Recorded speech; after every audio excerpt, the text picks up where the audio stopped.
like this where there's an area where you can temporarily pass. You'll get some guy who's pissed that you're going slower than he would like, so he blows by you, and sure enough, right down the road, after he's, you know, flown past you, he's sitting at the red light.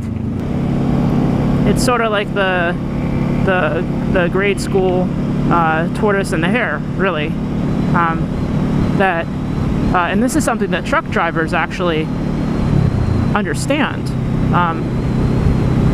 That going at a constant pace with very little fluctuations in your speed is actually, and also I believe that competitive cyclists who do like Tour de France and stuff, they understand this as well, is that while burst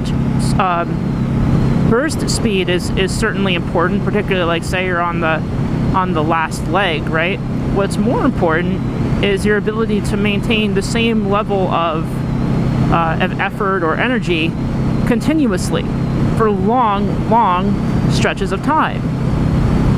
So with truck drivers, some people may not know this, but one of the pretty much the primary reason for why you get traffic congestion is due to compression waves, where you have everybody braking and starting and stopping and, you know, continuously. It causes compression waves. You know, if you ever have seen what traffic looks like from an aerial point of view, it's very clear. You can see the compression waves. So what a truck driver does is he basically just balances all of that out. He looks at whatever speed the traffic is going at. You know, so say when you add in and remove all of the accelerations and decelerations, what is the average speed that the car is traveling over a particular stretch? He goes at that speed.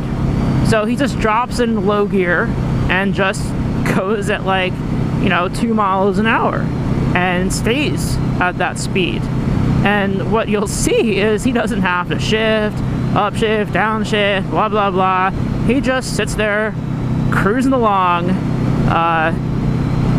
with the throttle set, his gear is set, and he just goes at that pace. It's the simplest low effort thing. And the funny thing is that if everyone else also did that, you wouldn't have traffic jams. You get everyone going really slowly, but you would not have compression waves that come from starting and stopping. And in my experience, one of the biggest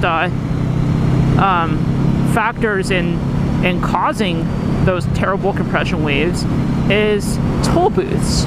Toll booths are like the epitome of, well, that and sometimes with bottlenecking.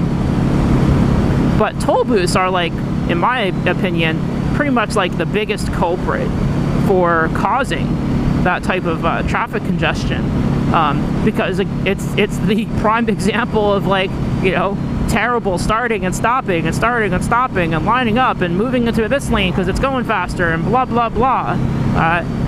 Really, they should just kind of make everything sort of easy pass, where they just send you a bill. You know, if you're on the road, it's assumed that your car is licensed and registered with the state or the province or the country or whatever, and they just send a bill to the registered address of the vehicle. You know, license plate recognition can handle that. They do it all the time. There's places where they do implement that. The Port Mann Bridge in Vancouver, British Columbia is an example of that. They have license plate recognition on it, and it works well if you are if you have British Columbia plates. That is the one downside with license plate recognition, is that it generally it's difficult to put maps in for other states. It has a difficult time because it can recognize the number on the plate just fine, because from a high contrast standpoint, the letters and numbers on the plate stand out relative to the reflective background. So it has a high contrast image. It can get the license plate number. Problem is that, okay, it's got the number, but it doesn't know what, you know, who the licensing government is. It could have a British Columbia plate. It could be an Alberta plate. It could be an Ontario plate. It simply doesn't know. So that is one downside to it. That theoretically you probably would have a slightly less revenue stream until you implemented a better system that was able to do that. But the majority of your revenue comes from locals, you know.